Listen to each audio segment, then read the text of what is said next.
What's up, guys? Yeah, let me know how the audio is. What's up, guys? Actually, I can hear you. Yeah, let me know how the audio is.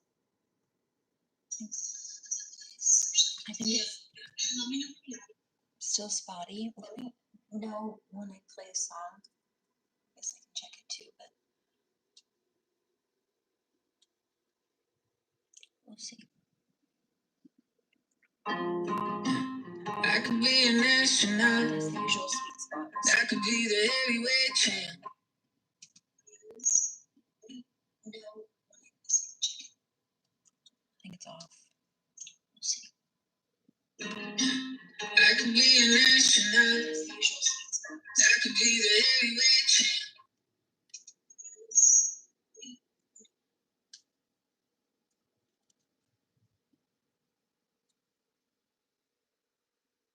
Seems clear enough. Thank you. You know I could be an astronaut. I could be the heavyweight champ. You know I could be a lot of things, but I just wanna be your man. T-Bot! Baby, you could be the queen. We know you could rule the world. Yeah, I thought it was a little off, but it's better. A lot of things, yeah. Do you wanna be my girl? I could be a lawyer or a doctor, babe. If you ever break the law or need a dose for pain, I could have my own big office share. Baby, I could be a goddamn millionaire. I would be a grocer or a clerk. If it means to get treat you like a jerk, pick a shovel up and tear down dirt. Nothing wrong with some honest day's work. I could hand out more. Taylor, I could sell used cars. Or I could land on Ford. This is all I wanna be is yours. Alright. I could be an astronaut. I could be the heavyweight champ. You know I could be a lot of things, but I just wanna be your man. Baby, you could be the queen. We know you could rule the world. You could be a lot of things, yeah. Do you wanna be my girl? You know, baby, you're the one thing I have never figured out. I said I make it work with nothing that you can't live without. I would never call you one name, even when you lose your mind. Wait, what happened? Someone tagged all of you the other day? I didn't get notification of that. They didn't tag me, did they? The whole viewer list. Who? Yeah, send me, will you email me screenshots?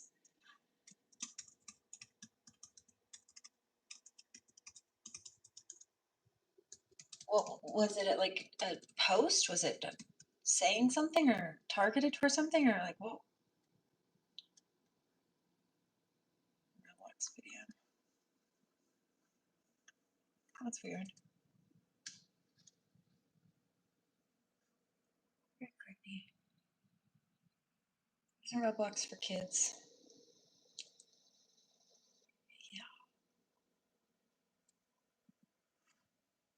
It was one thing. I told you.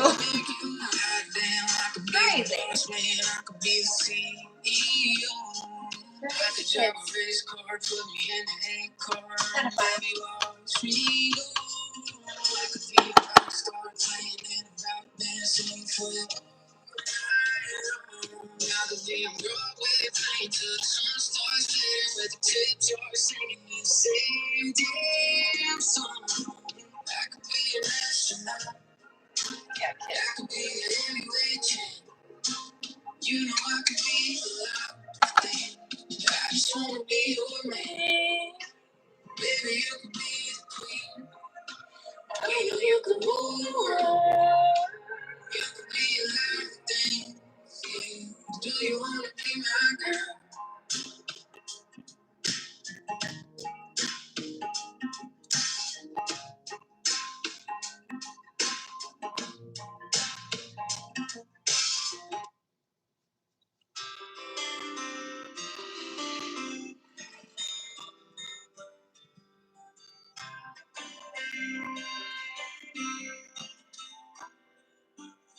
been a rolling stone all my life, flying all alone.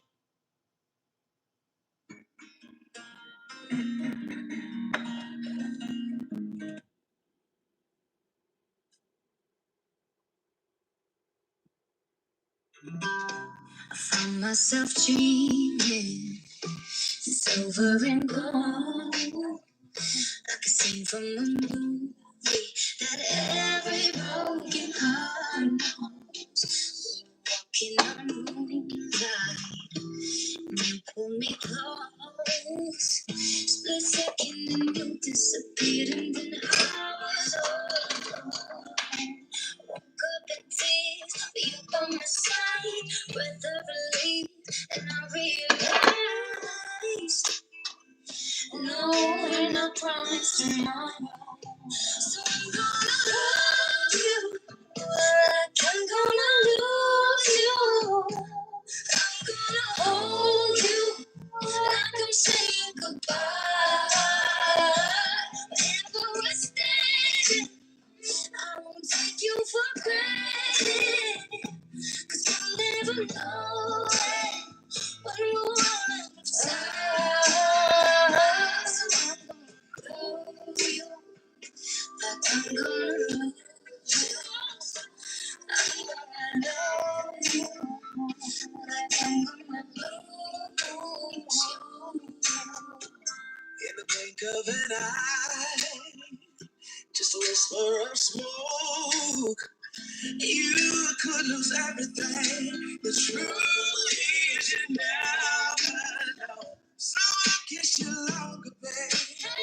Any chance that I get, I'll make the most of the minutes so long with no regret. Let's take our time to say what we want, use what we got before it's all over. 'Cause no, I promise tomorrow. So I'm gonna hold you, like I'm gonna lose you. I'm gonna hold you, like I'm saying goodbye. Wherever we stay, I won't take you for granted, 'cause I'll never know it. Tell me one time.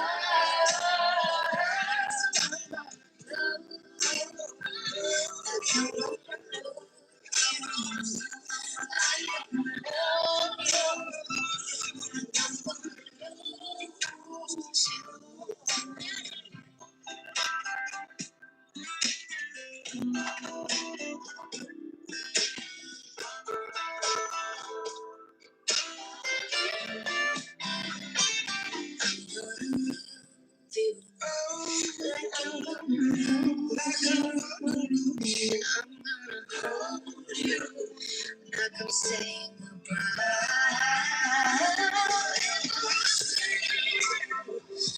I'm taking for granted, 'cause I never know it. You know what time.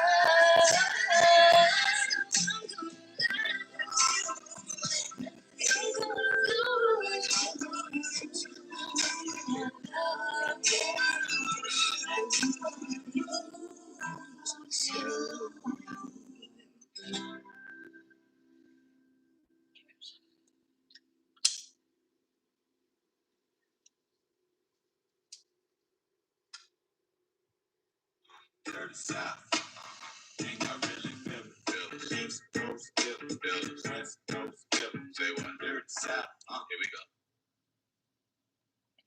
I think they've been. I'm going to be quiet about. I'm being told to be quiet about some of it, but in some cases they've been rotating tactics. You're not wrong on some of these things, or in part.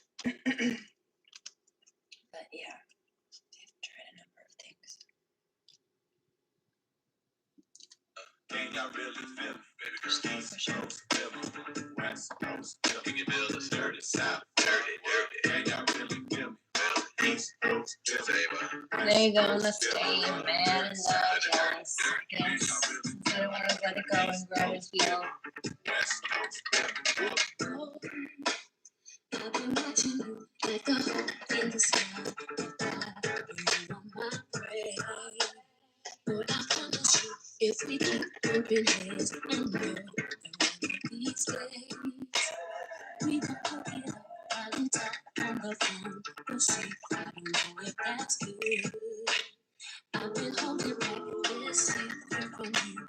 I probably shouldn't tell it. If I let you know, you can tell me that's right. Are you responsible? So much of secret. Is it my fault? Is it your fault? Sometimes I'm very good. I know I'm wrong. Say yes or say no. 'Cause I need somebody. Tell me yes or no. Ooh, won't you pick me up at the room right now? Up the block, now everyone's so close. I'll be waiting there with my chips, my notes, my hat, just so I'm low key. If you tell the world, oh boy, see I'm trusting you. That's not the only tactic they've been using, but if it's one angle, then yes, that could help skew the signal. But sometimes they're doing something else, and it's not about that.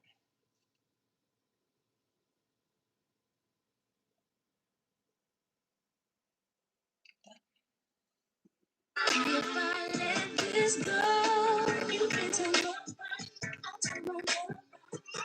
I hope you're responsible. So that you say right. Is it my goal? Is it your goal? Sometimes I'm very good. I know I'm not. Say yes, don't say no. 'Cause I need somebody to love somebody. Baby girl, I'm the man from the big B. Hey, what you gonna play round my way? Man, listen to what I gotta say. Hey, don't you know I am the man? Rock so clear, the ginger man. As people shake my hand. Baby girl, better know who lands I leave. Give me good book and hot tea. Bigger play haters, believe. No. I have two things to say.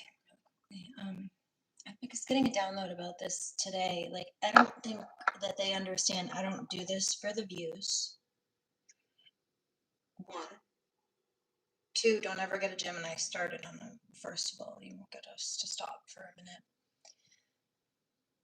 2. 3, I don't do it for the money. It's always been about helping people. It's what got me started. It's what the core of it is about. And subsequently, 4, I've built from the bottom. I've got no roots. My home's never on the ground. Traveling like gypsies in the night.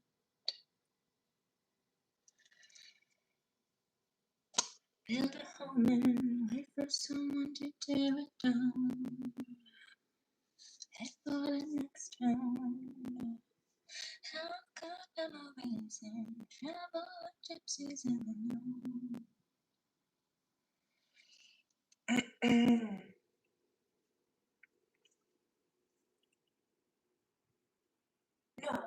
No, but when you hear me mention Cam and Adam Marchant, he's ex-military. He got out of the military and then became a bounty hunter. And then, you know who I'm referencing when I say George Clinton Eisworth. Well, they clicked up together.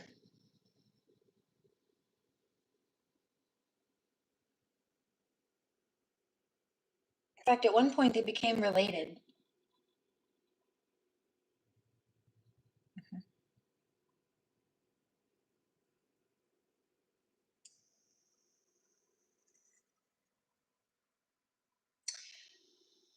So there's that. Subsequently, there is a weak spot in certain cell phone technology. I know this because I read studies on one of these big cell phone companies, and they had sourced hackers to see if it might have also been people in their company, but it may have been both, if I recall. I forget exactly which one it was, but they either hired hackers or they sought to find people who were like tech security geniuses within their own system, or both, that could try to hack their system. And they found security issues. They found some weak spots. Now they could fix these things, but they didn't because it would be expensive to do it. They could neutralize this problem, the vulnerability. Now, I was getting a download about this in the shower the other day. I'm like, I can't, here's my stance on it. I can't blame them for hoping for the best and like hoping that nobody would take advantage of the vulnerability or figure it out. But at this point, they have. It's become a huge problem that has impacted my life. I have no problem building from the bottom up. I shouldn't have to, let alone the way that I have been consistently. But I've done it before, so not from scratch, but experience. Yeah.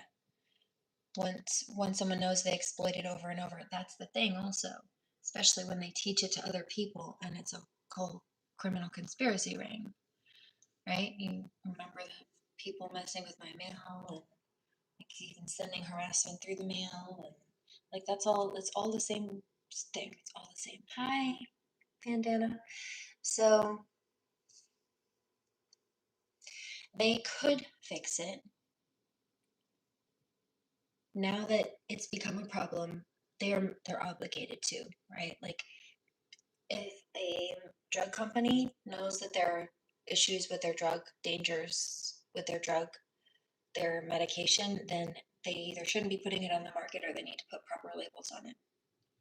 And if they don't do that, when people start getting sick, they're going to get sued for that because they knew it was an issue and they chose to do nothing about it. Right? Again, I can't blame them for hoping for the best, but it was a liability issue and people got targeted as a result. So that's a problem.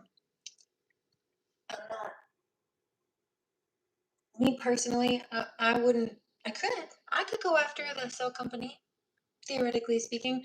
I don't want to go after the cell company. What I would like is for them to take this and acknowledge this and invest the money that they might have to pay me for this exploitation in a lawsuit for the damages that were done through the vulnerabilities that they knew existed, and close that loophole.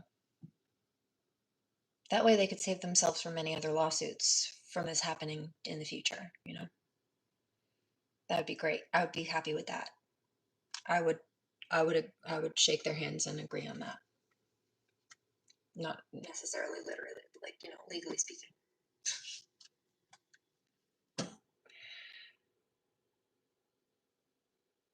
I will be pressing charges on the criminals, though. That's a better focus of the energy. I can't blame the cell company for just hoping for the best. It's not their fault people chose to be criminal and nasty. Thought that they were above the law. They could outsmart people. But it is a responsibility to handle that now, 11/11. So we'll work on that. Not that teamwork makes the dream work, but let's apprehend these criminals and put better security on those vulnerabilities, or better yet, dissolve them. Create structures so that there are no vulnerabilities. That would be a much better investment of that time and energy, I think, and money.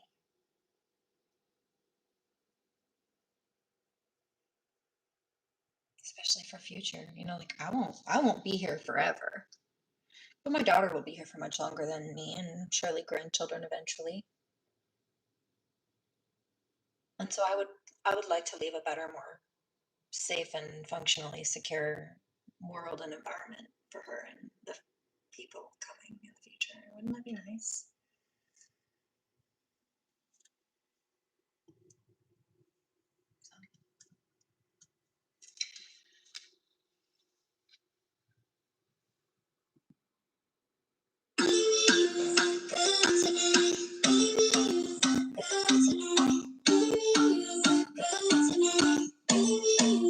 She got eyes that glow and a face that matches her soul.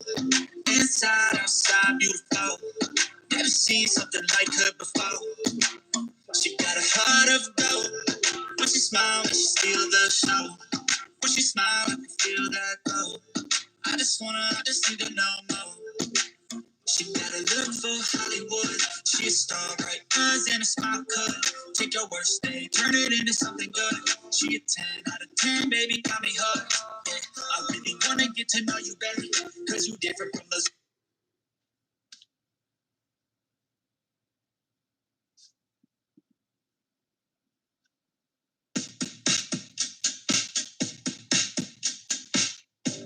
beat up, broken, dancing to a little four on high heels, teardrops.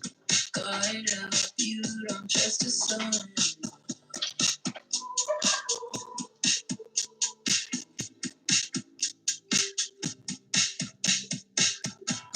Walked up, kissed you, close up. I could see the pain in your eyes. Crying, you smiled, you told me some days all you want is to die. Tell me, is that true? What have you went through? Tell me what they do.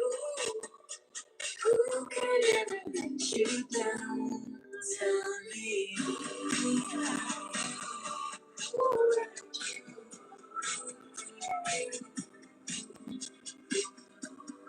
hurt you, who hurt you. Bathroom, sexy. You looked up like you had something to say. You said you like me. You must have some other shit going on inside your head. I think since I was 18. And look, I'm trying to keep it cool. Please don't break me. Cause I keep pushing people out until they pay me. And I start crying in your arms like a fucking baby. And you just tell me, is that true?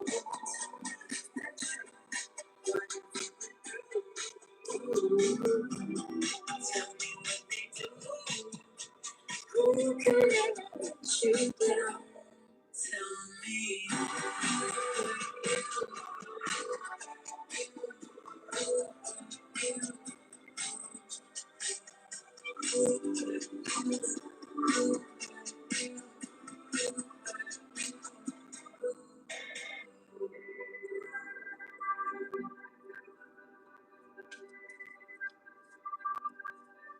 Maybe we're broken right from the start.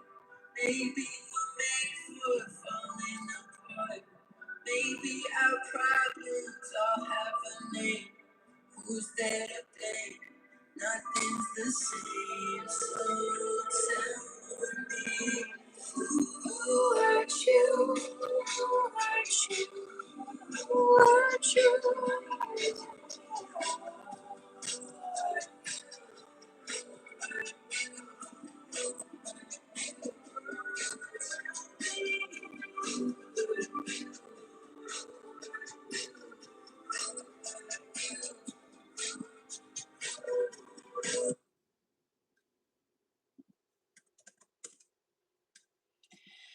They rudely interrupted this song with the hacking, didn't they?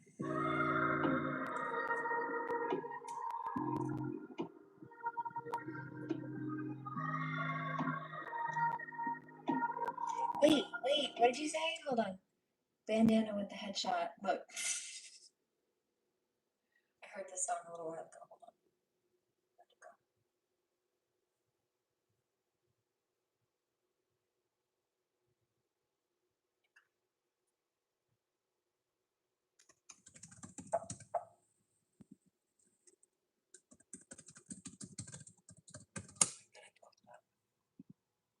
Do you like his music? No. No.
This is a throwback for me. Holy throwback.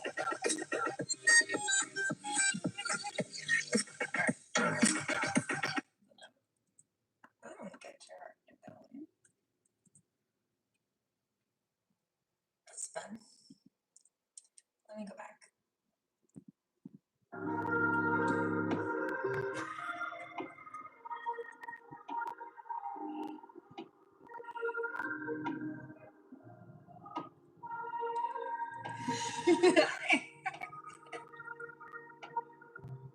Where I was raised, there was no street light. Just pitch black and passing headlights. And where we met, there must have been dark signs. Omens in your sky. Most days you reach for safety. And come forget that you know me. When we met, I could see dark side. Alarm bell in your eyes. And I miss the meadow, the moment we let go.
Okay.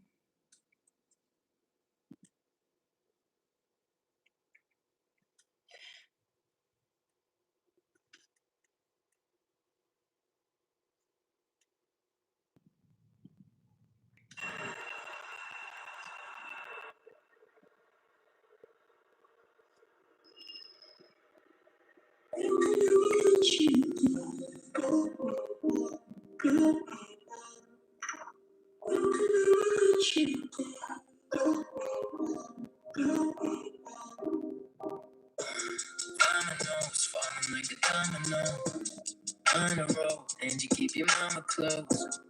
Honestly, you get on my honesty. Last man played you like Monopoly. Tragedy, now you living happily. Tried to me, no one's coming after me.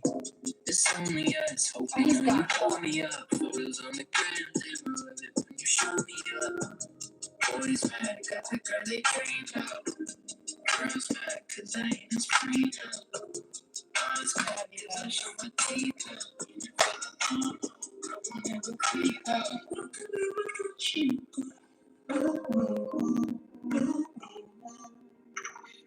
can never let you go. It's hard to say, it's hard to don't you care. I can never let you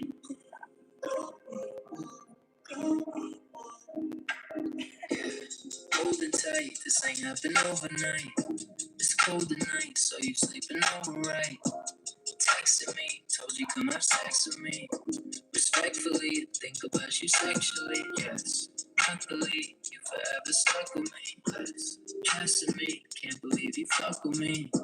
December hit, tell me you remember it. Brought you to my family, and my mama said it's definite. Boys mad, got the girl they dream about. Girls mad, cause I ain't as free now. Boys mad, cause I show my teeth now. And if I let mom, I won't ever creep out. Can I let you go? I can never let you go. First I to see, can't really agree. Always hold you, don't you dream. I can never let you go.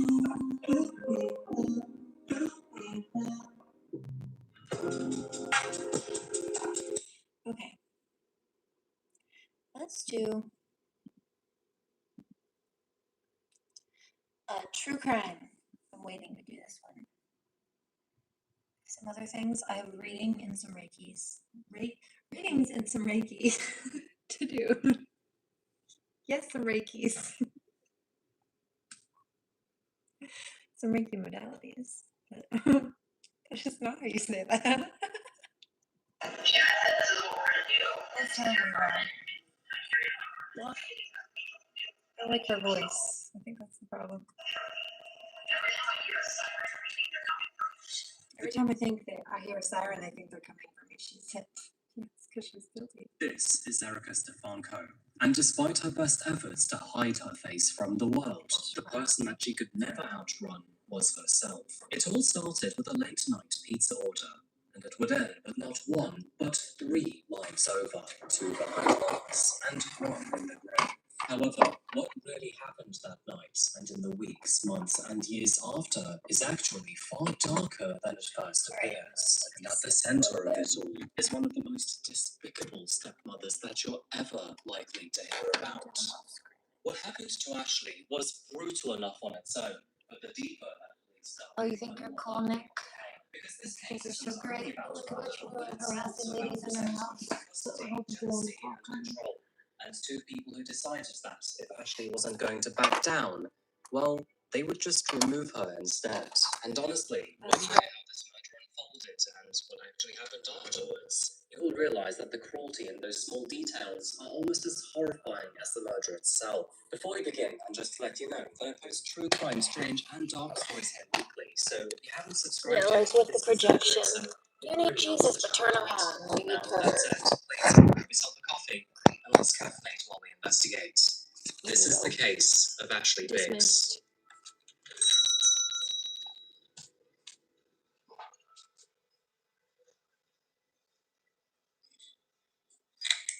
Howdy from Ohio, folks, and yeah, we're back here once again. I won't spend too long setting the scene here because Ohio has already made itself more than comfortable on this channel. I mean, at this point, it's basically a recurring cast member here. But Akron, like many other American cities, is the sort of place where life follows a rather familiar rhythm. It's all about work, family, errands, and late-night takeouts. The people here are all just people at the end of the day, just simply trying to get through the week and mind their own business. Which is exactly why what happened on the night of June the 20th, 2012 feels so unsettling. Because it all began with something that's so painfully ordinary, a pizza delivery. It was very late that evening, and shortly before closing time, that a local Domino's received an order for a half mushroom, half pepperoni pizza. The address in question was 647 West Turkeyfoot Road, which was a commercial property that was only a few minutes' drive away from the actual Domino's store itself. Now, nothing about this order stood out to the staff. I mean, of course, it was late, sure, but there was nothing unusual about it. And, at least for the staff, it looked as if it was just one final quick run before the night was over. The assigned driver for this delivery was 25-year-old Ashley Biggs, who, at the time, was working at Domino's to support herself and her ongoing custody battle over her young daughter. We'll get to that part in just a moment, but Ashley was known as dependable, hardworking, and very serious about her responsibilities. In fact, even her manager, Matthew Travis, would later describe Ashley as his best employee at the time, and the sort of person that you don't normally worry about, because she was usually the one making sure that everything else ran smoothly. So, when Ashley failed to return from what should have been an ordinary 10-minute job, everybody noticed. Now, at first, it was the kind of concern that you try to explain away. Maybe she got delayed, or maybe she had stopped to answer her phone. However, as the minutes passed by, that concern grew heavier. And concerningly, when Matthew tried to call her, there was no answer. Matthew decided to wait a while longer, until eventually, after around 20 minutes of waiting, he made the decision to lock up and then drive to the delivery address himself. You know, just to make sure that everything was all right. However, when he arrived, the entire lot was both dark and quiet. Too quiet for someone who was supposed to be tucking into a delicious deep dish. The business appeared to be empty and vacant too. However, in the middle of the parking lot, he found something. It was a large pool of blood, not a smear or a few drops, but a huge puddle. The kind of sight that instantly tells you that whatever had happened here was violent, fast, and very, very wrong. Matthew backed away and then called the police, which, for time's sake, was 12:55 in the morning. And by the time officers arrived, they realized that this was definitely not some sort of missing persons case. There were very clear signs of a struggle here, including blood on the pavement, cash scattered on the floor, and even pieces of a taser that were found. However, there was no sign of Ashley or her car, and when they found a trail of blood nearby, they realized that it stopped quite abruptly too, almost as if she was overpowered, dragged, and then forced into a vehicle. Probably her own, because hers was missing. They also found a distinct set of time marks, which, of course, suggested a quick escape. I mean, whoever this person was, they clearly were in a hurry. Now, of course, I don't need to tell you that none of this was looking good for Ashley, because she had essentially vanished into the night when all she was trying to do was deliver pizza. So, what was the explanation? Well, before we get any further, I think we should first take a look at Ashley and who she was before figuring out what precisely happened.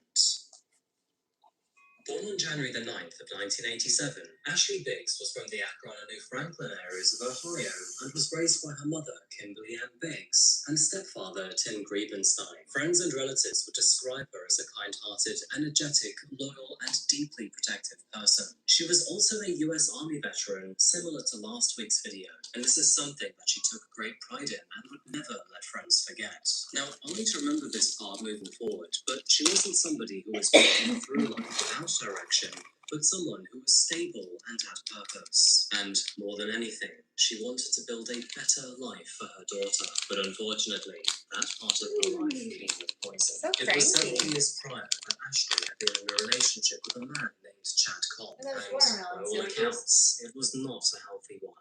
The relationship between Chad and Ashley was on and off, unstable, and eventually even turned violent. And so, as a result, after he pleaded guilty to domestic violence against her, she filed for a protective order against him. So, even this early in the story, you can already see a pattern emerging here. And the breakup between Ashley and Chad was not over petty bitterness, but actual abuse. Now, despite their relationship ending, Ashley would first become pregnant with Chad, and in the year 2006, she gave birth to their daughter, Grace. This, of course, would completely change the dynamics of her relationship, not only with Chad, but even with herself. Yet, even still, Ashley had ambitions to serve in the military, and in 2007, she decided to enlist in the US Army. It was because of those circumstances, and because her life was in a more transitional phase, that custody of Grace ended up with Chad. Though I do have to say here that most of the practical child rearing was also supported by his parents. Even still, Ashley never stopped caring about her daughter, and as the years went on, that bond became her central issue. Military service was very important to her. But then again, so was being a mother. And so she eventually decided to leave the reserves and instead focus on creating a life where she could be present. Subsequently, 1.5, I suppose. It's not even targeting my stuff.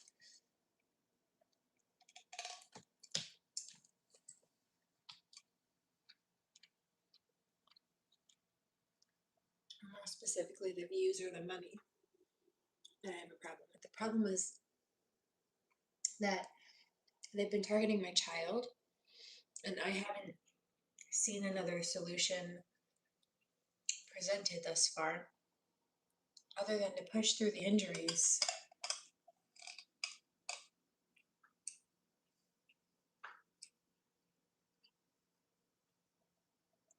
so that I can properly financially aid her rescue and protection and escape. So really what that boils down to is they're choosing to try to come between a mother and a child and cause a situation out of jealousy and spite for a mother that leaves her child stuck in danger, hostage situation, sexual abuse, domestic violence, etc., which affects her health, her education, her well-being, her growth, mentally, emotionally, spiritually, and physically. They've been very bad for her. So, even nutritionally, goodness.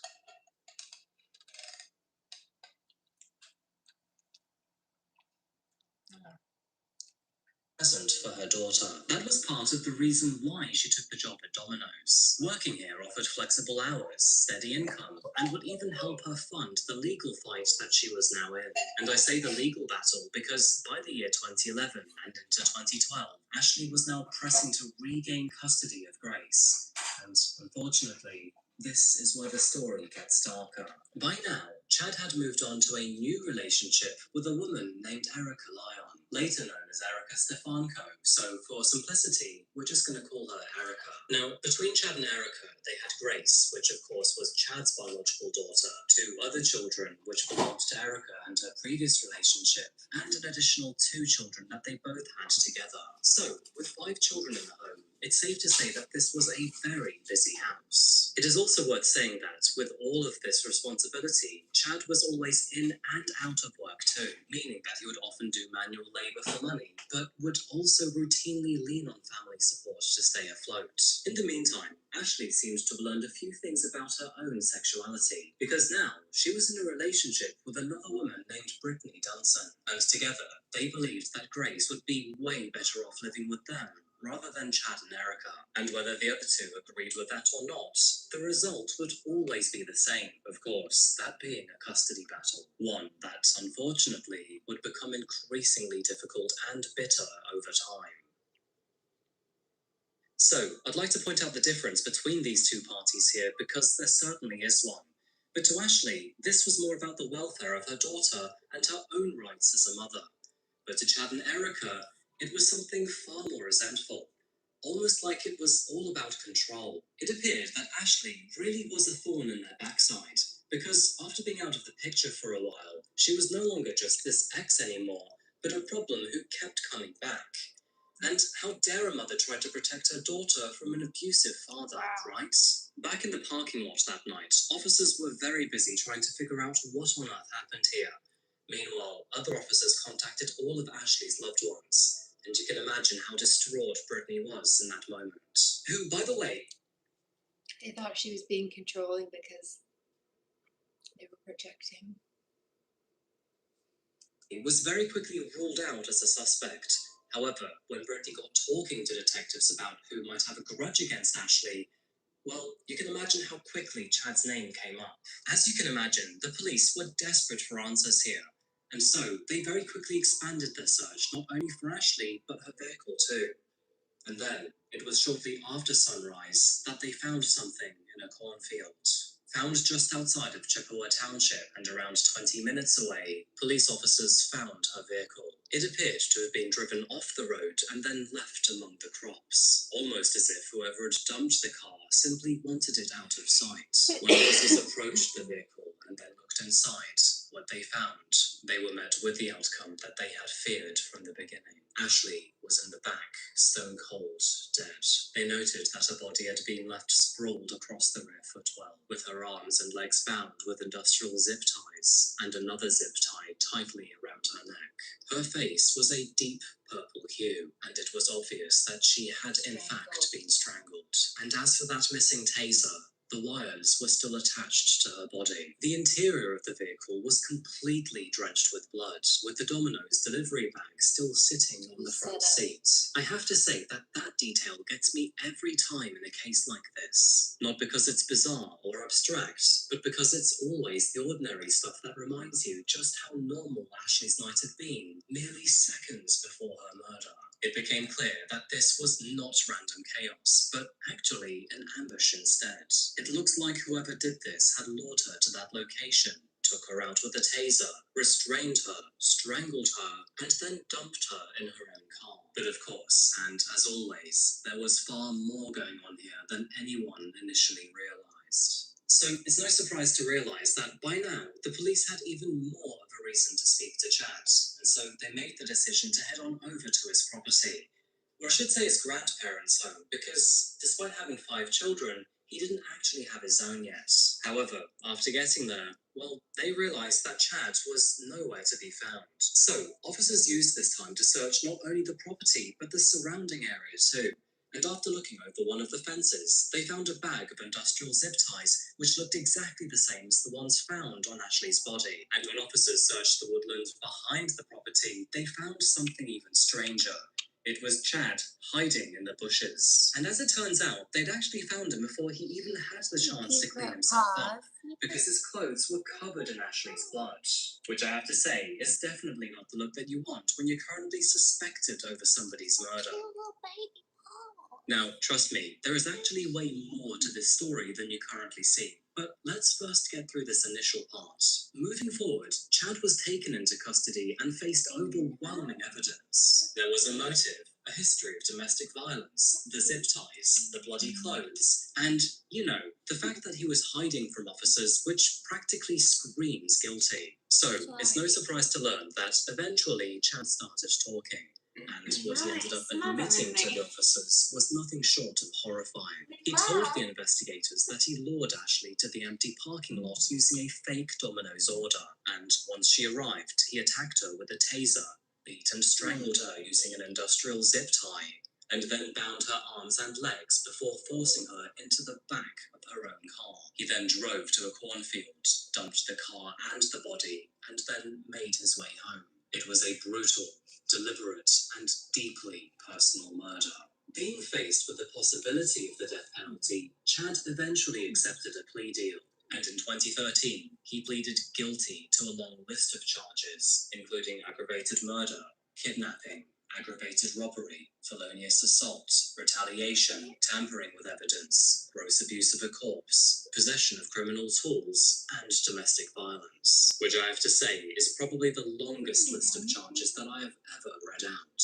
He was then sentenced to life in prison without the possibility of parole, and considering what Ashley had been through, well, that was the bare minimum outcome that any person would hope for.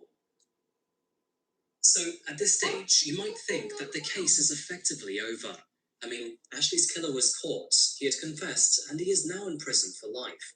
Case closed, right? Well, the thing is, it wasn't. And that's because there was still one detail about this case that detectives still couldn't quite figure out. If we go right to the beginning of this story, you'll remember that somebody had called Domino's that night to place that pizza order. But the thing is, whoever was on the other end of the line wasn't a man, but a woman. And let's just say that that voice would become one of the most important clues to the entire story. Now, I'm quite confident in saying this, but I don't believe that Chad has the vocal range to sound like a lady, which means that he must have had help that evening. But who and why? Well, the more that detectives started looking into this case and the ongoing custody battle, there was one person that kept coming back into focus, and that was Erica.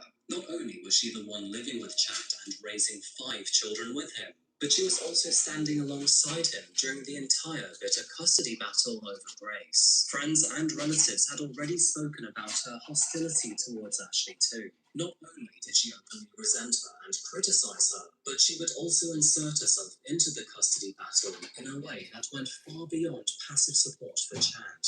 In other words, this was not a woman who was politely standing by her man, but someone who was deliberately trying to inflame the entire situation. Well, that sounds familiar. However, at least at this point in the investigation, they still had no way of telling if Erica was actually involved or not. And as for Chad, well, he was saying nothing. All he wanted to share with officers that he had done all of this on his own. As far as he was concerned, he acted alone, and all of this was his own doing. To gloss over a few details here, Chad went to prison, Erica divorced him, and from the outside, it looked like she had simply moved on. But the thing is, that so-called moving on period would actually have its own suspicion too. The truth is that a lot of people around Erica realised that she didn't seem too bothered about Chad's imprisonment. In fact, she didn't even care that Ashley was murdered. And then, only 2 years after he was sentenced, she was married yet again. And it doesn't end there either, because as it turns out, the man that she would go on to marry was one of Chad's childhood best friends, and his name was Mike Stefanko. Which, let's be honest, was really going to piss Chad off. In fact, behind the scenes, detectives would realise that she was actually having an affair with Mike while Chad was still a free man. And meanwhile, in the aftermath of all of this, Grace, of course being Chad's and Ashley's daughter, was growing up with all of this around her. And unfortunately, this is where the story becomes devastating. So, to properly set the scene here, not only was most of Grace's life shaped by this custody battle, but she'd also lost her mother to murder, and lost her father to, well, being in prison for it. And so she likely felt all kinds of guilt on the inside. But the truth is that it would not end after her father's sentencing, because Erica resented her for it. In fact, she hated Grace so much that she would insult her, abuse her, and even force her to eat dog poop. And I wish it wasn't true, but this won't be the last time that poop comes up in this video. As you can imagine, that information would eventually make its way back to Chad in prison. And you can probably guess how he felt about it. Now, of course, Chad is a monster himself. But for his partner to leave him for his friend, while simultaneously abusing his daughter, well, Erica went from lover to demon in an instant. And so, Chad decided to hatch a plan. From behind the bars of his very own cell, he would send a letter to Detective Michael Hitchings. And in that letter, he admitted something that they had long felt was true. That not only did Erica know about the murder, but she was also part of it too. It turns out that not only was she actually the one to place the Domino's order using a burner phone, but she had also driven him to the parking lot, and then later picked him up after he abandoned Ashley's car in the cornfield. In other words, Erica knew about the murder before, during, and after it all happened. Now, obviously, investigators would have to treat this information carefully. After all, Chad was still a murderer and a liar. But it's also worth noting that, at this point, not only did he have nothing to lose, but he was extraordinarily angry at Erica. Even still, investigators would need something stronger than just his confession. And eventually, they would get it from inside the family. And it turns out that that would come through his own mother, Cindy Cobb. Now, Cindy is also an interesting character, and it has to be said that she is a rogue in her own right. After hearing about what Erica was doing to her granddaughter, she was understandably furious. And so, with her son already in prison, she decided that two can play at that game. It was in the year 2014, and after her son had been sent to prison, that Cindy invited Erica around for a drink. But the thing is, Cindy would actually record the entire conversation with Erica without her knowing. And that is when this happened. Jack said this is what we're going to do. This is your money. I carry it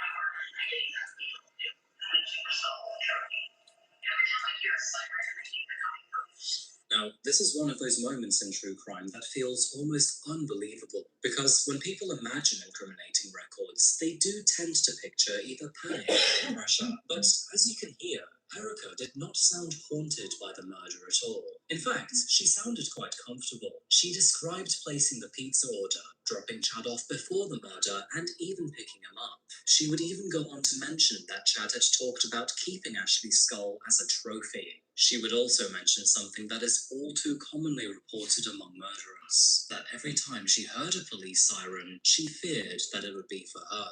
Now, despite this crazy footage, the arrest still wouldn't happen overnight, because investigators would have to build their case properly and thoroughly. And there is also the fact that Cindy would decide to sit on this recording for many, many months. But eventually, in November of 2019, and nearly 7 years after Ashley was murdered, detectives believed that they finally had what they needed, and Erica Stefanko was arrested for her role in the murder.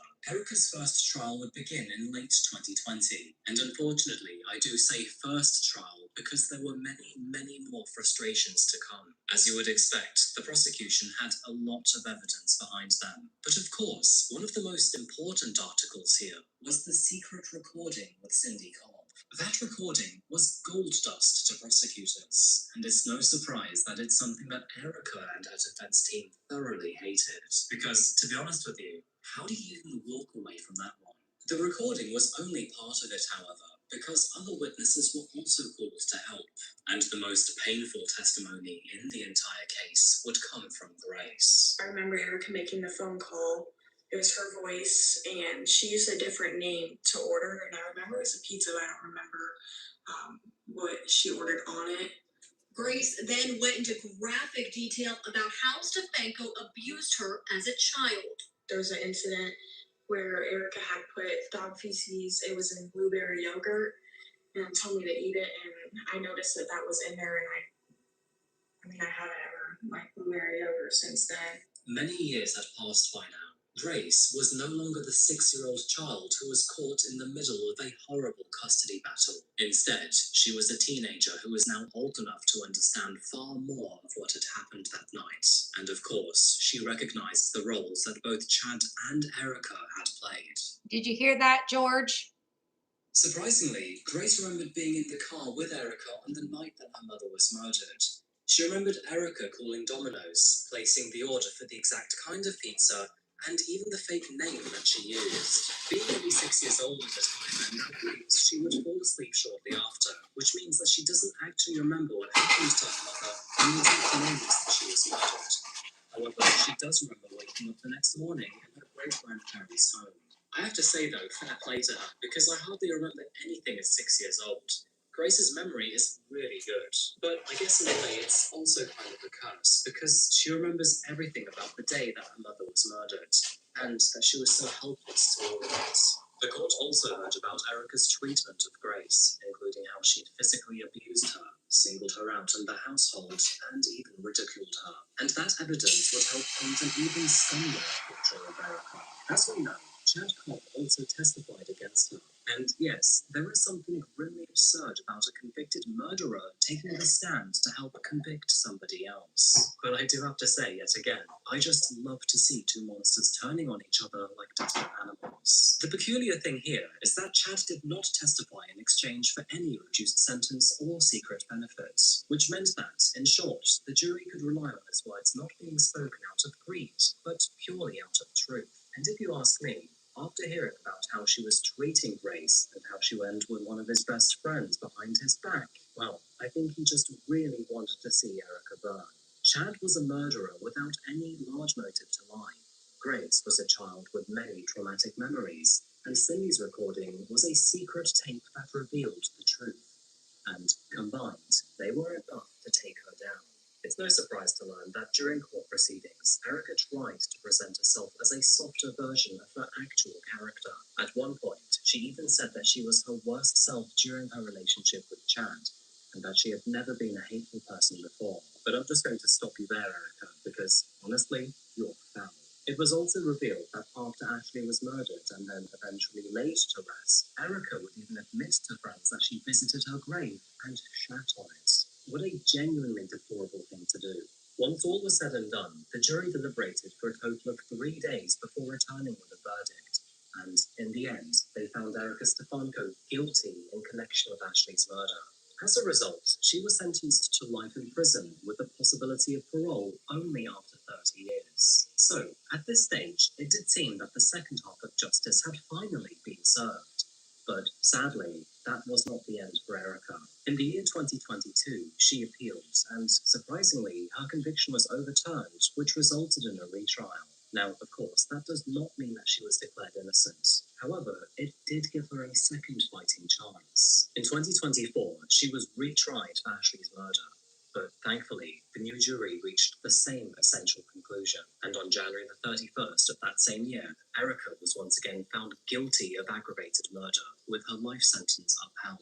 As things stand, Chad Cobb remains in prison for life without parole, while Erica is serving a life sentence with a minimum of 30 years. Which, of course, may sound like a lot when you think about it, but when you look at all of the years taken away from Ashley, it is just a small price to pay. Those who knew Ashley remember her as funny, driven, loyal, and full of love for her daughter.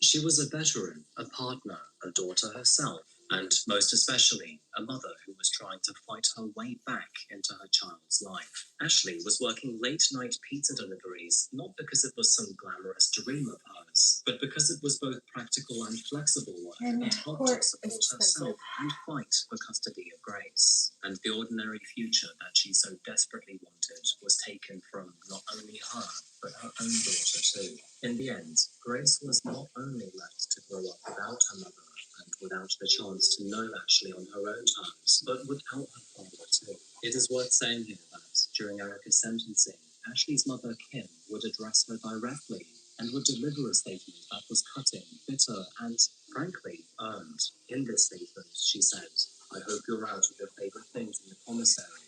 I hope when you call home you get the voicemail.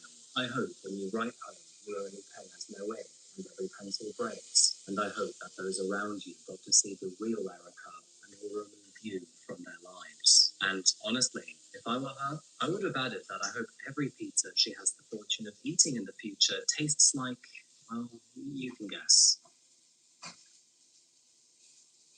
The reason why Ashley's case is so unsettling is because a rather ordinary type of conflict would escalate into the most haunting and bizarre of conclusions. And it reminds us that sometimes the most dangerous people out there aren't the ones that we don't know, but actually those who are closest to us, the ones that we formerly loved. Now, let's not forget Chad here, because, put bluntly, he is both barbaric and stupid. But I think that Erica's level of depravity is especially terrible.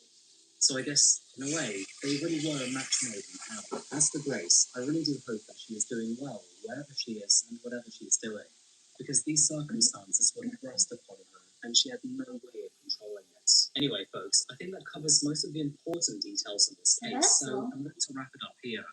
However, before I go, I'd love to know your thoughts on this one, because it's an especially depraved case. Please do share your thoughts down below. If you want to find me on social media, go to Coffeehouse Crime on Facebook, Instagram, or Spotify. And if you really want to support me in the channel, please go to classifiedcoffeeco.com to grab yourself a bag of my very own coffee. Thank you. And yeah, I guess that's the end of it. Okay, what's up? Thanks, Coffee House. That was rad. Very sad, but also good video.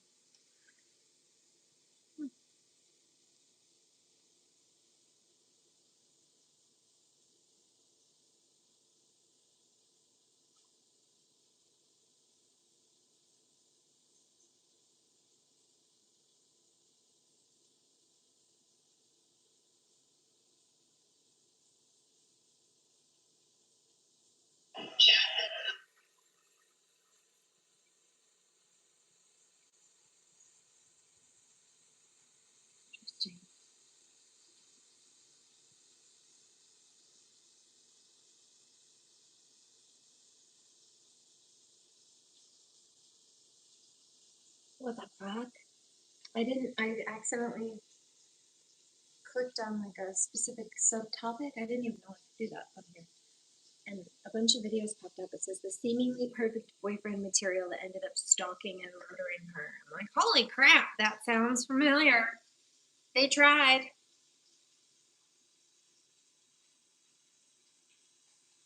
Seems like he might be good boyfriend material. When 20-year-old Holly Gazard fell for him, but neither she nor her family knew of his past.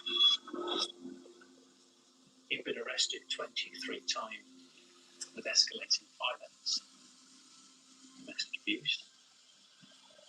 He was bodily harm. He was a serial perpetrator. She would not want to have been with someone who had done that to other people. At first, the relationship was strong. She was happy and just wanted what was best for her. But then, Maslin's mask begins to slip. I thought all the people who should raise them were out in the meeting.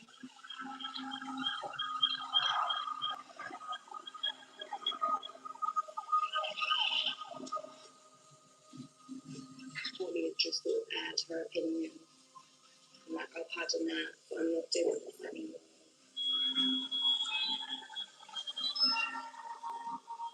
Have you ever imagined that some of you in a relationship with history and love is going to do that to you?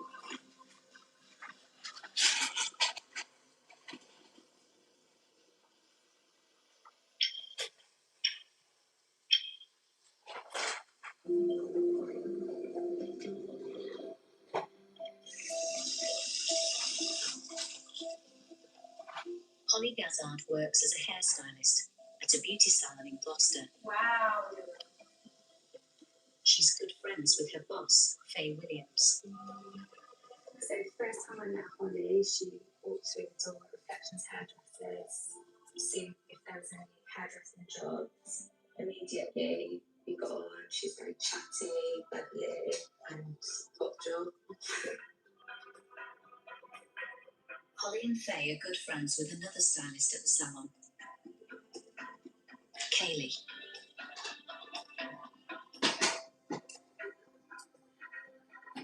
The one thing I remember is obviously you get foil for highlighting in hairdressing, and I folded the foil wrong. And that was the moment she first spoke to me and obviously reassured me, you've done it wrong. This is the right way of doing it. And then that was it. From then on, we just got on from day dot.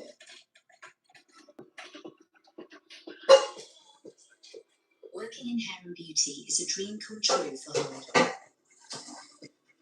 I would say Holly was definitely passionate with her hairdressing, even in herself as well. Like every week, she'd always have something different, a different colour, a different cut.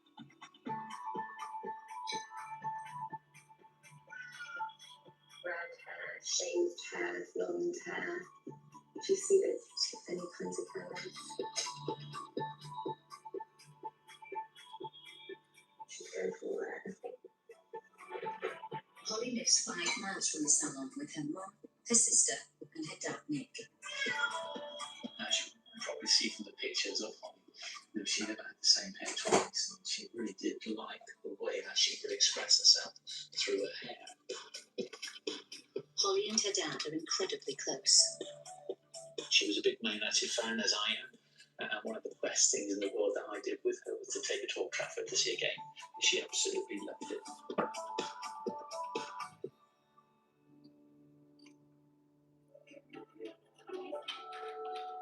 After 3 years working in a local salon, Holly is keen to spread her wings and see the world.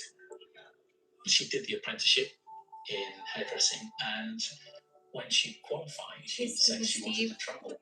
And I said, well, a little bit cautious about travelling, Holly, because she wanted to go on her own. I said, how about combining your hairdressing with your travelling? Cruise ship. Fantastic, she said that. She always said about she wanted to work on a cruise. So yeah, she done all her training for it. She got through. She's really excited. I was really excited for her just because that's something she always wanted to do.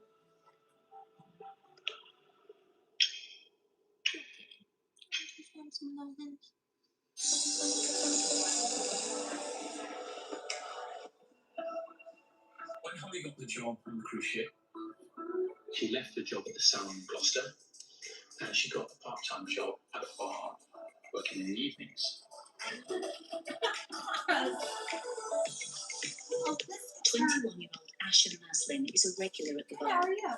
He grew up in nearby Cheltenham and works on and off as a security guard.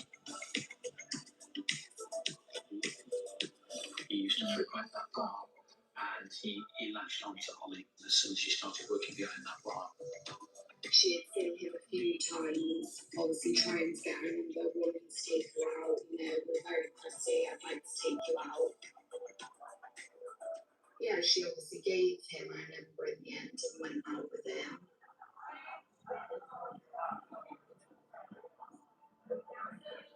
Holly excitedly tells her friend Kaylee about Maslin, but mentions that he's coming on pretty strong. She just sort of said, I've met this guy who wouldn't leave me alone, is how she worded it. As the relationship progresses, there's a real spark between them. I think they went out for a few meals, a couple of dates, and then that was when she said, this is going well. So, you know, as a friend, I was just like, oh, like, good for you. It must be going well. With just 8 weeks to go before the cruise, she still can't help herself falling for Maslin. When I first found out that Holly was dating him, I was happy for her because it sounded as though he was treating her well. She was happy and I just wanted what was best for her. Kaylee realises she knows Holly's new boyfriend from secondary school. He was a few years older than me. I just always remember him as, you know, I would maybe describe it as like a top dog. You know, he was walking around with a comb in his hair. You know, he thought he was the I am big man. He just always thought he was the top person. The couple are together all the time. Their relationship is moving really fast. Her friends see something in Holly they've not seen before. You know, they fell in love really quickly. That's how I looked at it, especially because, you know, I seen Holly previously before she was with Maslin, and she just went on a few dates, didn't really fancy anyone. As her friend, I just seen her happy, and I honestly just thought that's what she wanted to do at the time. Holly feels so good about the relationship, she decides to introduce him to her parents. When he came through the door, my wife said, oh, it's him. And my wife worked at the local school as a dinner lady, and she knew a little bit about him. He had a bit of a reputation at school, being a bit of a bad boy, but nothing else than that. And like every one, I would give someone a second chance. You know, I didn't know him from Adam. First impression was he's a bit of a lad, you know, a bit of a jack the lad. He's got the gift of the gab, very talkative, very confident.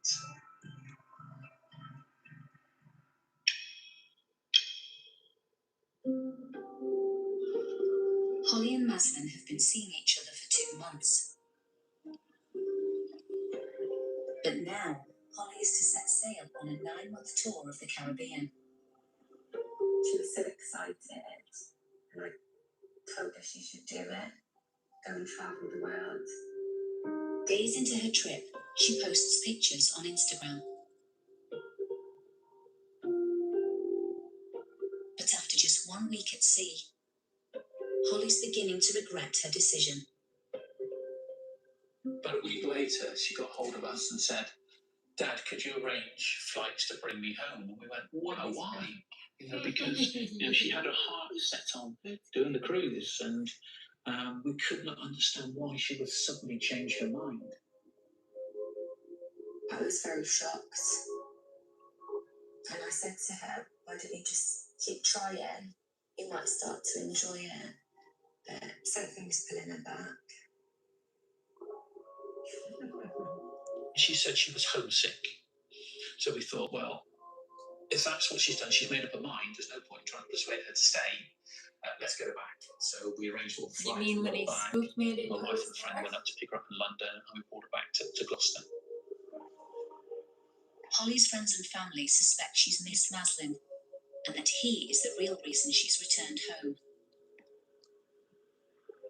It wasn't until you looked into it properly and you thought, oh, has she actually come back early because of Maslin? Has Maslin been contacting her saying, come home?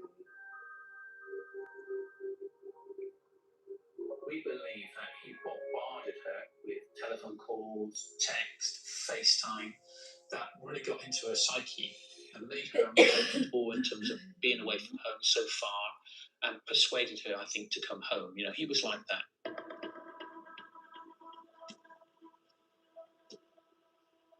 Just over a week after Holly left, she's back with Maslin, but something's changed. He's acutely possessive. He doesn't want to let her go again.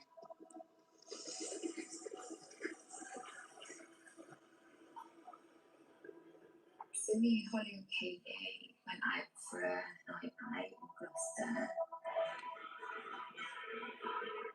Really weird. Outside the nightclub. Wanted Holly to go home. Like, he didn't want her to be out and having fun, drinking. Like, he wanted her to be at home and be in control of that situation. I could see he was just watching her, trying to cause arguments with her. Very possessive when she was just wanting a night out with her friends. It was controlling. It was, where are you? What are you doing? Maslin insists Holly leaves with him. He won't take no for an answer. I could just see the look in his eye. He just looked so angry.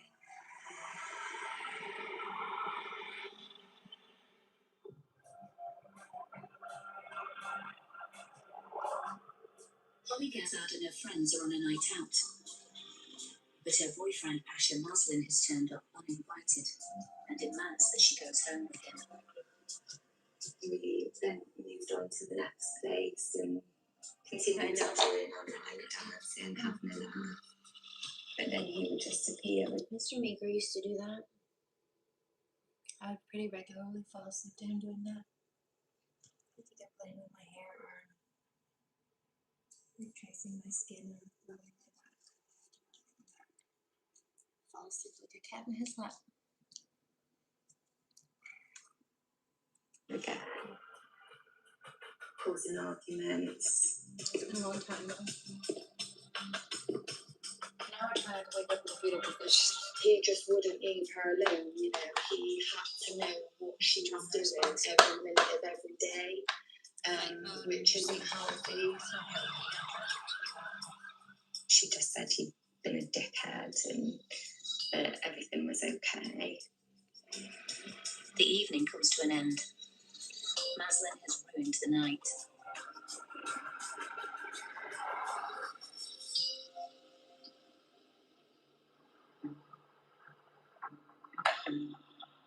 I used to wake up to watching Lady in her watching me mind, sleep she sometimes.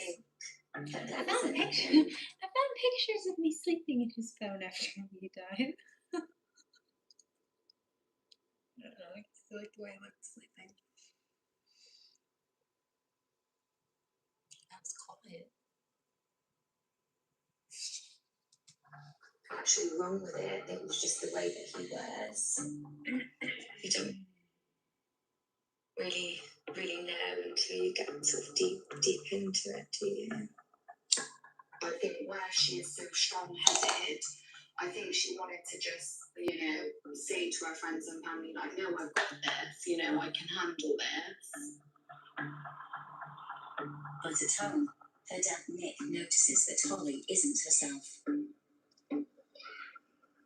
When Holly had been with him, she would change her behaviour. She'd become a little bit moody, a little bit aggressive. But that would then subside after about an hour or so when she was with us, and she would go back to the old Holly. So we did notice that change in Holly when she was with Maslin.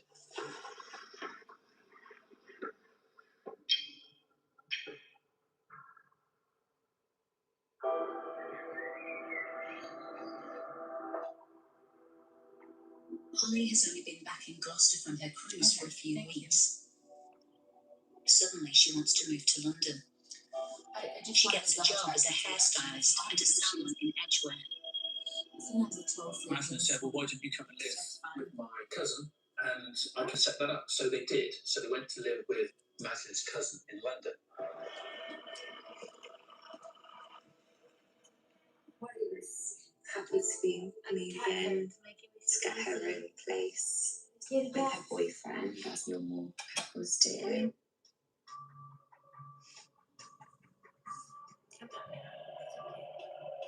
But a new start in London doesn't affect Maslin's controlling behaviour.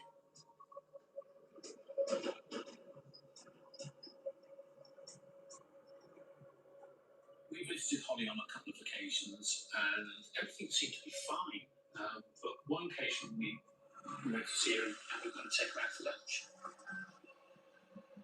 We said, where's Maslin? And she said, well, he's not feeling well today. And she was making excuses for him. But then when we were walking to the restaurant, we could hear on the phone to him, and we heard him say, don't let them take you away. I have to sneeze. Kitty cat, I love you. I think he just wanted to know what Holly was up to, all the time. He didn't like the fact he wasn't in control of that situation. Holly and Maslin's flat is miles away from her family in Gloucester. That was great for him because he had somewhere he could go, somewhere he knew Holly would be, and somewhere where he could isolate Holly from all her family and friends. So really he had what he wanted then.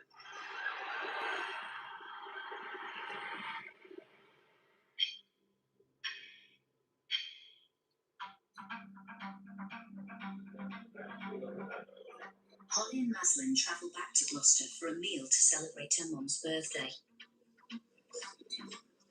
She's excited to be back home and posts photos from the restaurant on Instagram.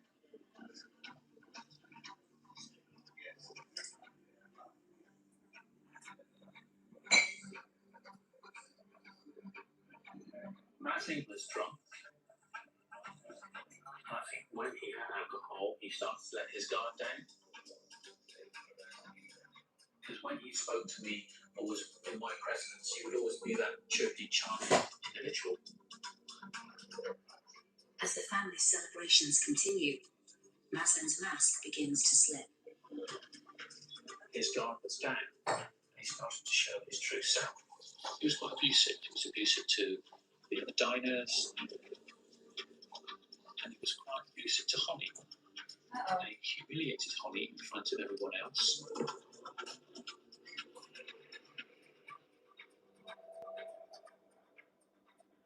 He spoke to her like a piece of dirt.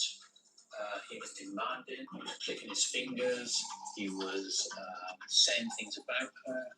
So the way he treated her was like a little child. Rude, what a rude boy. He didn't respect her. Maslin goes outside. Holly's family takes the opportunity to speak to her.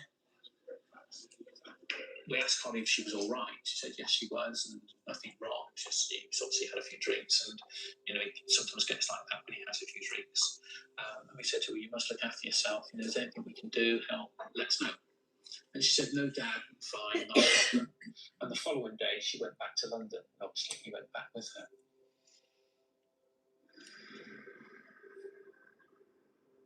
What Holly and her family don't know is just before they got together, Maslin was arrested 4 times for offences related to domestic violence. I thought he said like 15 minutes ago he was going to leave. He must have really liked it here. He's blocked now, but I just noticed. That's crazy.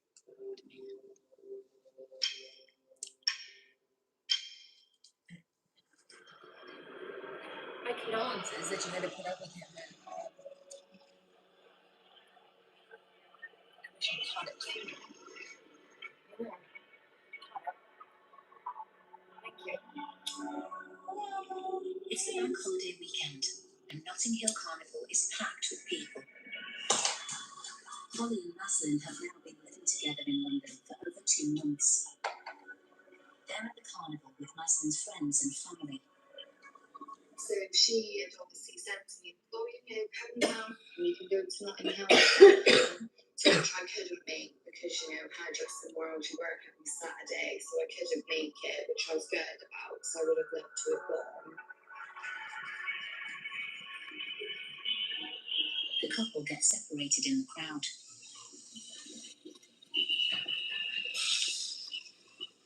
He had to know what she was doing every day, every minute, who she was with. He calls her phone, but can't get through. He's furious. He doesn't know where she is. He just seems so controlling. He didn't really want her out of his sight. I just think there's a love over that line of loving someone too much. You can't let her go. He finds her and he cracks and pushes her to the ground. I think he just wanted it all to himself. It wasn't going to be any other way.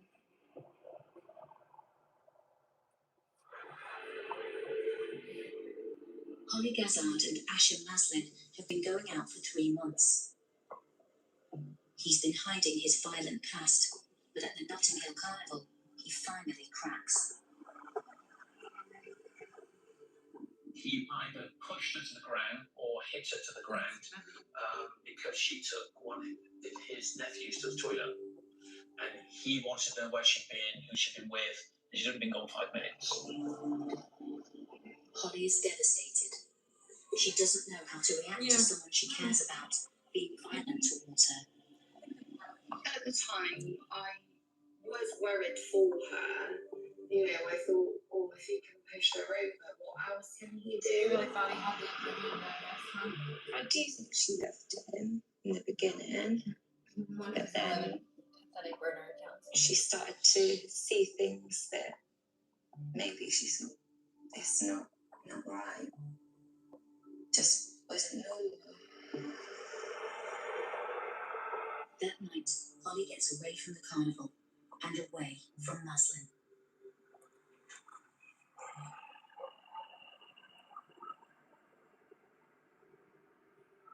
I got a call on the Monday morning to say, Dad, can you come and pick me up? I want to come home. And I didn't question Holly at the time because the main thing was, as a parent, drop everything, go and pick her up. She's back in Gloucester with her dad, not willing to put up with Maslin's behaviour. That's funny, Dan. She had just sent me a text last minute just saying, I'm coming home, which I was just really excited to hear. I was like, oh, I can't wait to see you.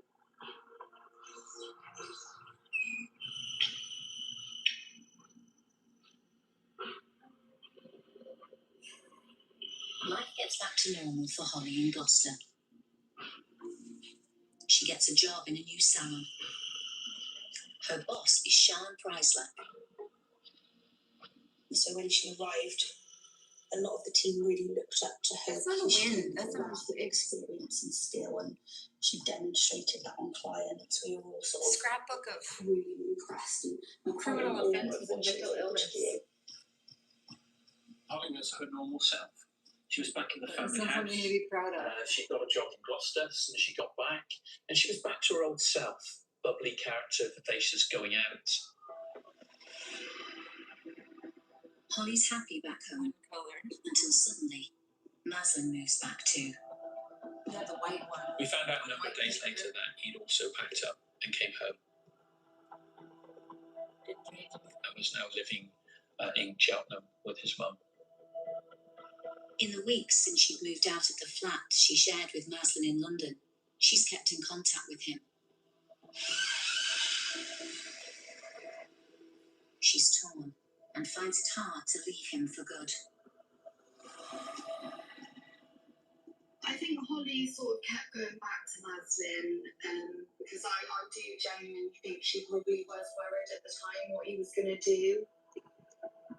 I think that's why she was worried to break it off officially. There are often times where they may have taken a break or they might have put an end to things, albeit quite briefly, and he would arrive and be talking about things he bought for her, or whisking her away for a weekend, I booked a hotel, or just put a deposit down on a flat. He certainly knew how to kind of diffuse things and spin them around. Maslin won't give her any space. He's jealous of her spending time with anyone else. He even turns up at her work. He would sort of arrive just as we were doing the clean down of the salon and we were cashing up and things like that. So he would be around and hanging around for easily 20, 30, 40 minutes sometimes.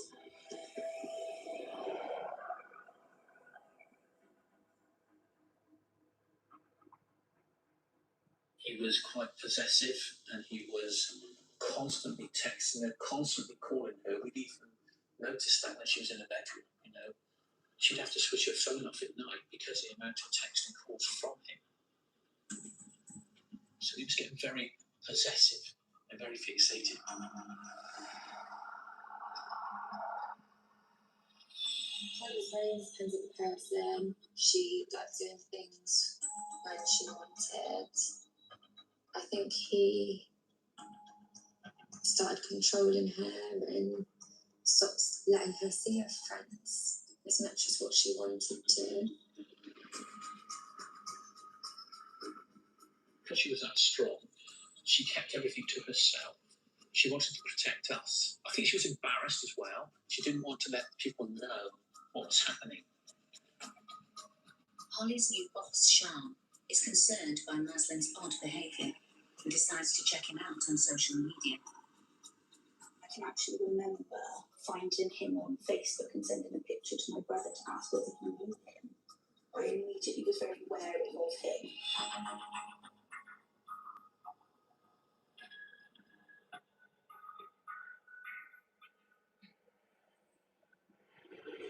Nick is now extremely wary of Maslin too. He just wants his daughter to have nothing more to do with him. He would follow that, we think. He came here a couple of times. We know people have said that he was loitering about 100 yards away from our home.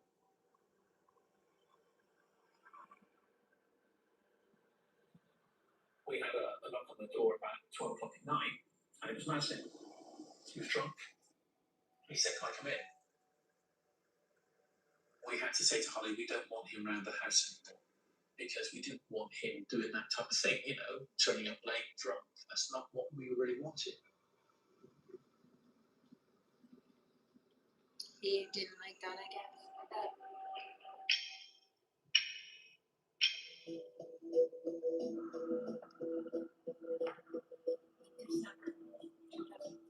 Holly and Maslin's 10-month relationship has been rocky, and it's beginning to take its toll. Around Christmas time, we noticed that Holly began to change. She just absolutely wasn't herself. She became quite quiet, quite withdrawn. She sort of appeared to have the weight of the world on her shoulders. It was getting too much for her, and she was saying, "Dad, I don't want this relationship anymore." And I said, "Well, you know, you end it then." She said, "I will end it." I said, "If you want me to get involved, let me know. What happens to?" Holly's made the decision, and over the next 2 months, she tries to end the relationship. She said, "No, Dad, you know, I can handle this. It's not a problem." And we believe that she tried to talk to him on a number of occasions, but he just wouldn't take no for an answer.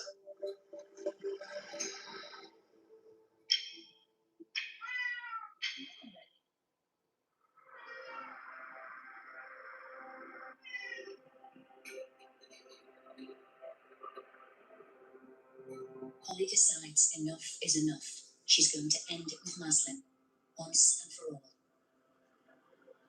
I remember her messaging me saying she wanted to get out of her relationship and she just wanted him to leave her alone.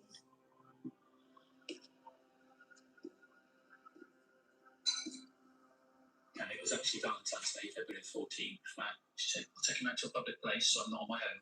And I've really got to lay it on the line that I don't want anything more to do with him.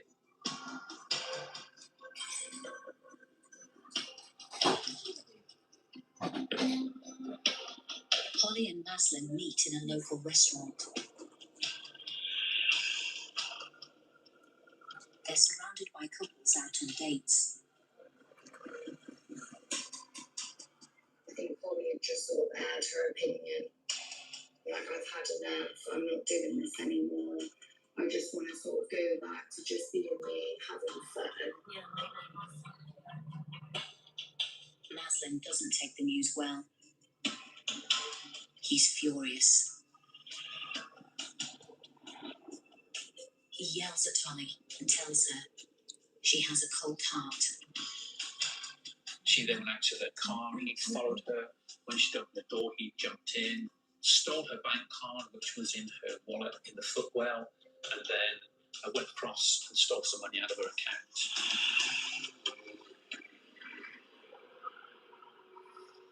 After taking the money, he texts her.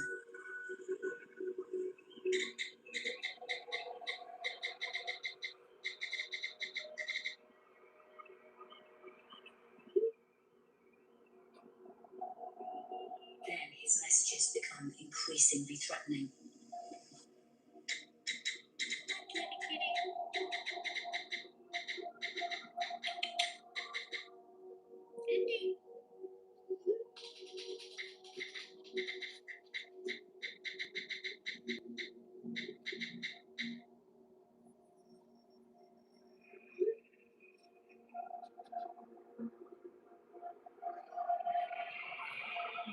She did have threats. Maslin had also threatened her family, you know.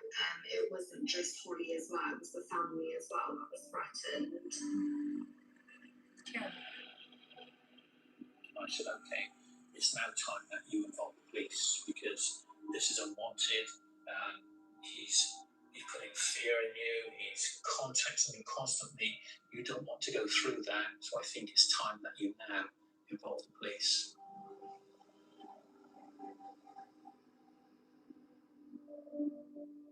As Holly tells the police what's been going on, her family hear the brutal truth of what she's been through.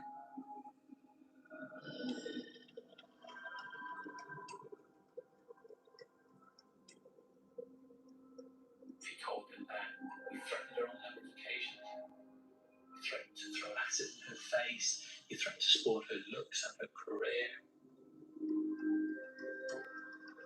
He said he would beat her up and his family would get her if she broke up with him. She never really spoke to us about it, and that house in tears, how someone could treat my daughter in that way.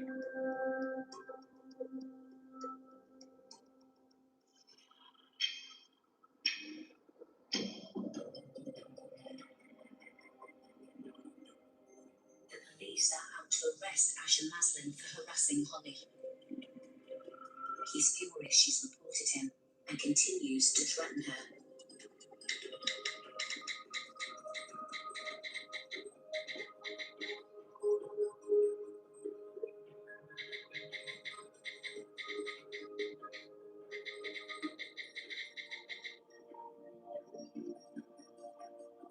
He said, contact me or I'm going to beat up your dad, basically. The police go to his mum's and his nan's house, but he's not there. He's still threatening her. They've gone to a couple of previous addresses, but they couldn't find him.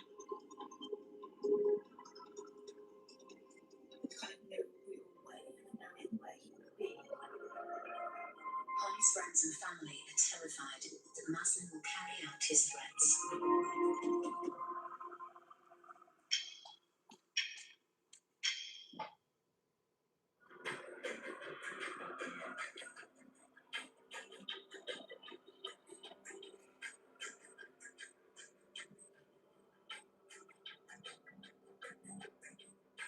Maslin is in Gloucester town centre.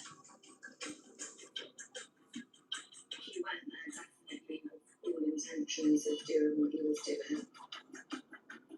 He appears agitated and argues with staff. It was completely out of control, his behaviour.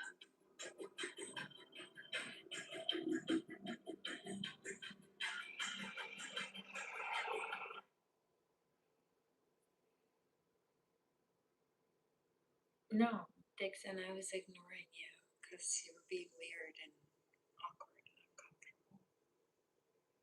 So, yeah, Dan's right. Don't try to be rude to them. Dan's right. If you only knew what you look like to other people, you'd hate it. Yeah, I just wasn't trying to hurt your feelings by telling you what I thought of you, but Dan said it. Next, he buys a 12-inch kitchen knife. I think she thought to herself, you know, if I end this The now, sound? you know, maybe I will be safe, maybe I will get away from it, maybe it will stop.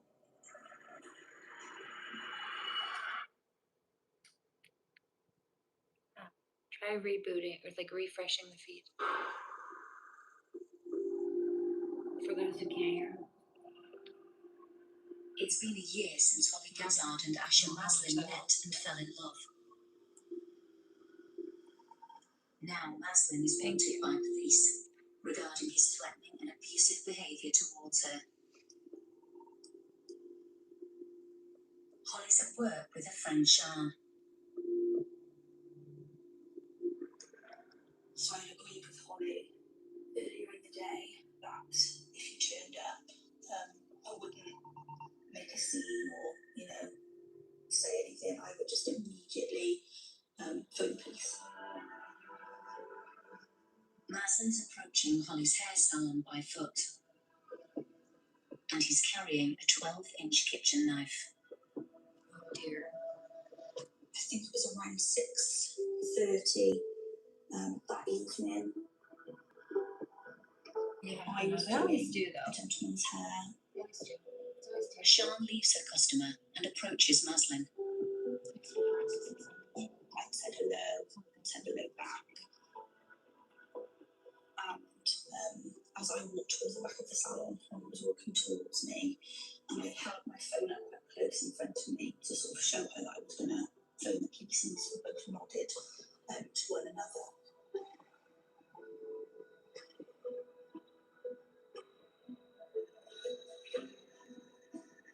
So I phoned the police.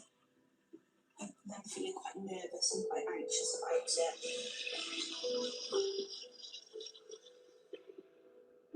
I sort of heard quite a lot of commotion.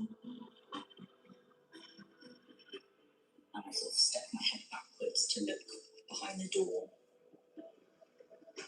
And there was just people running towards me. One client said to me, "There's a knife."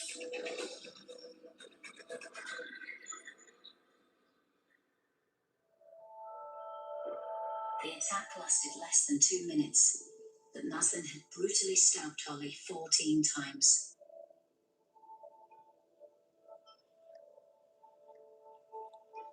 He dumps the knife and changes his clothes. He gets into a taxi.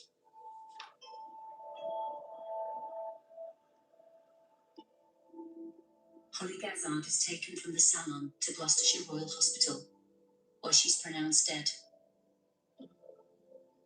She's 20 years old.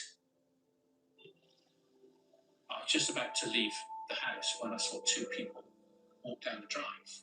And they said, "Are you Nick Gazard?" I said, "Yes." He said, "Do you have a daughter called Holly?" And then they had to tell me that Holly'd been killed in the salon. What was running through my mind at that time was, well, how am I going to tell Holly's mum and sister that Holly's been killed? The police tell Nick the family have to go with them for their own safety. Martin was on the run, obviously he was dangerous.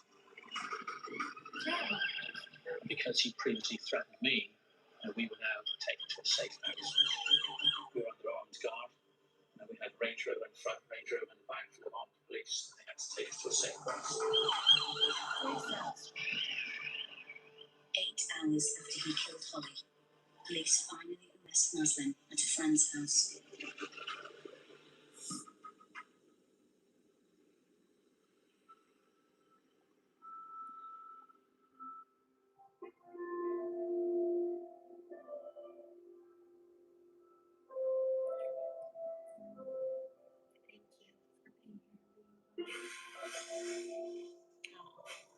Yeah, I just kept trying to ring her, to which obviously she wasn't answering.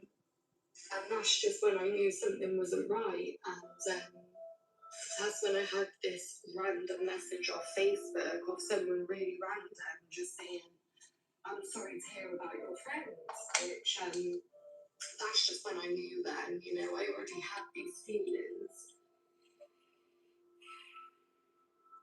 You just wouldn't think that something like that would happen. I was just in disbelief. I didn't think that he would have.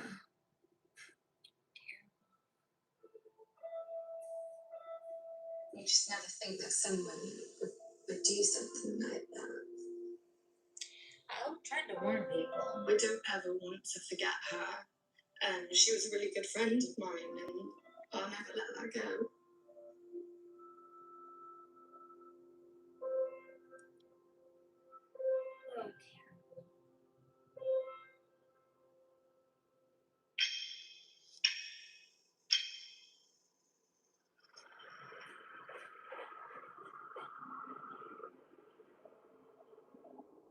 Maslin arrives at Gloucester Crown Court.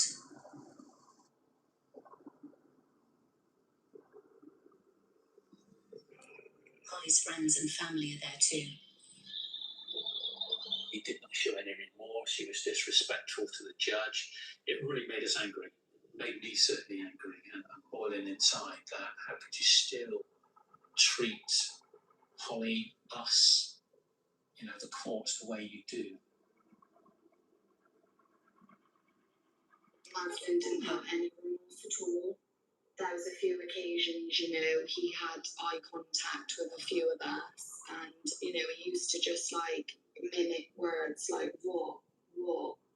He was smiling. Just didn't seem to think that there was anything wrong with what he'd done. Asher Maslin pleaded guilty to the murder of Holly Gazard. He's sentenced to life in prison. When he was taken away, he got up and he looked up and smirked and nodded. I think to maintain any semblance of humanity, I have to believe he did that out of bravado.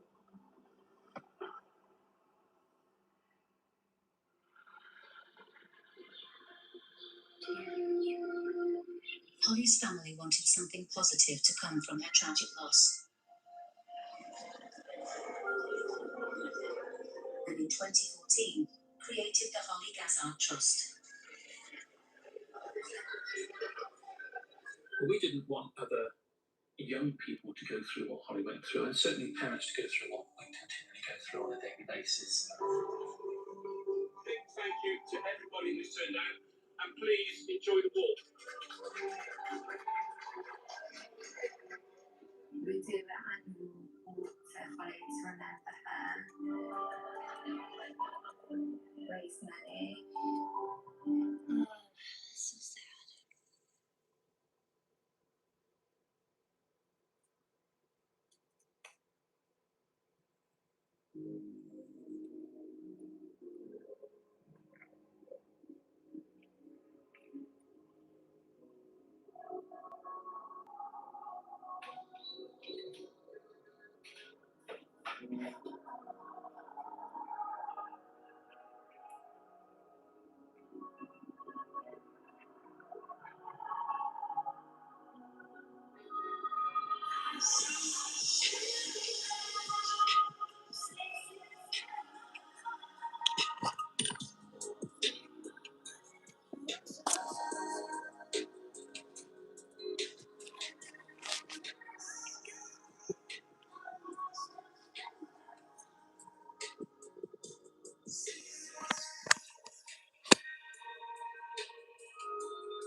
Sea nymph.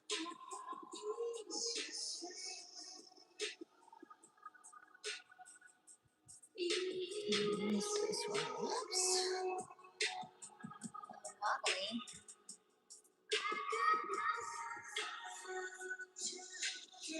Royal blue blood. Well, froggies.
Please remember to pray.